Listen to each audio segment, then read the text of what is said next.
One of the more important discoveries made by Dr. Hummel in Area 1 is that of a small clay figurine of a horse. There's some things we can pass around, there are other things we're not going to be able to pass around. I'd rather not pass the small little horse around, but you can see Missy will point towards him right there. What's quite exciting is that a University of Chicago crew last year, working in Syria on the Euphrates, found a small horse figurine and got themselves a lot of newspaper press about early horse figurine. They're not that common in the third millennium, and it's nice to see one from our side.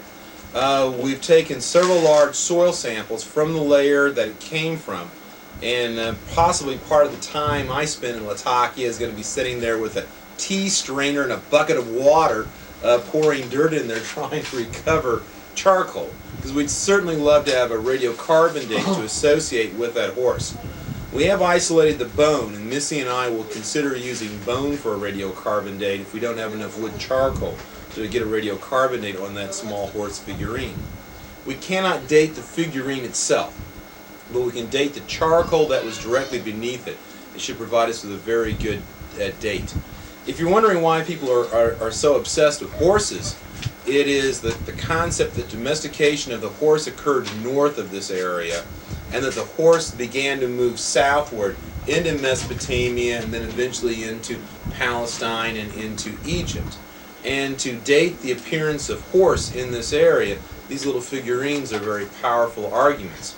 Now, besides the figurines, though, we've got animal bones, and Missy's been able to identify equid, or horse bone and teeth, in that third millennium deposit.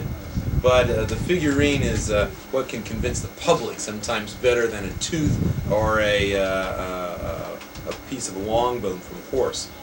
Besides the horse figurine, horse has also recovered a small circular disc with a hole through it. That was the wheel on a clay cart. The whole cart would have been either shaped like a covered wagon or shaped like a small chariot. It would have probably been about 9 inches long, about 7 inches high. We've never found an intact one, but at some of the excavations in this area of Syria and Iraq, intact clay figurines with their little wheels have been found. And the wheel has been separated from the full artifact. Who knows, maybe the rest of it will turn up as we continue to work.